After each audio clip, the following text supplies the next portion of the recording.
What's going on, Big Blue Nation? Your boy Big Blue Staff back at you with another video. Um, yeah, day one, officially to us as fans of the Kafka era.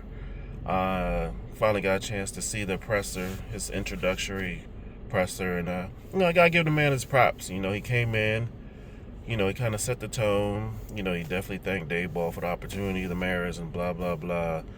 Cool. Um, The one thing I think I've noticed, and I think it bodes well, at least for him, maybe for us as fans, is that he's not just going to be a placeholder for these last 7 games of the season. It's like they gave him the opportunity to, kind of implement things the way he sees fit. It was kind of funny. He did mention a lot about communication and pretty much like improving the communication between the coordinators and I guess between the coordinators and the players. So that's going to be interesting. Sounds like he's going to be aggressive.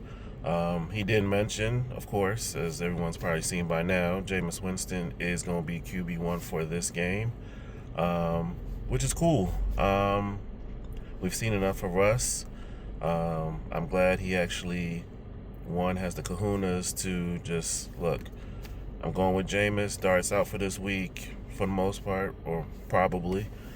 So I'm going to run this how I feel it should be done. Russ is going to be QB2, blah, blah, blah. He can back up. He's one play away.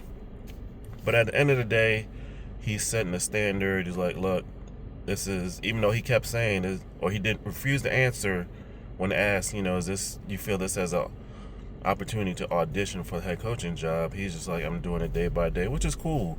And that's how he's going to build his program. And in honesty, all honesty, it is his audition. So at this point, we just really want to see what he's going to do. He announced, was it Tim Kelly's going to be the OC, which is kind of good. I don't think anyone wanted Shea Tierney, and we know that's a day ball guy, so we're not really tripping off of that. But I'm glad he actually made the move and then just keep the status quo.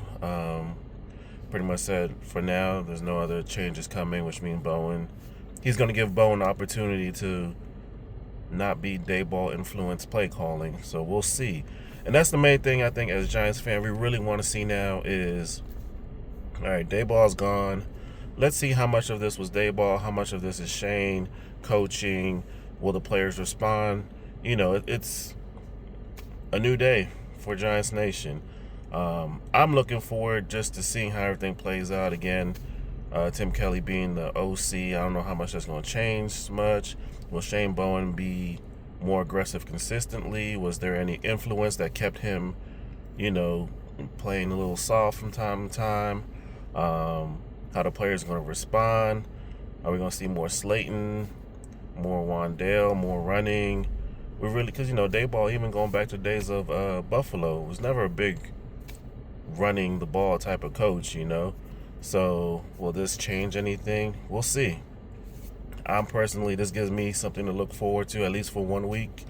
If it looks bad, if this show keeps coming up, we're gonna have to flush this down the toilet too. So, Big Blue Nation, Kafka's here, and we'll see. Give him the same opportunity we've always given our coaches, and hopefully he can steer this thing to be a competitive team and working with the ingredients he got. We'll see. But other than that, y'all, that's all I got for now. Catch y'all later. Big Blue, I'm out.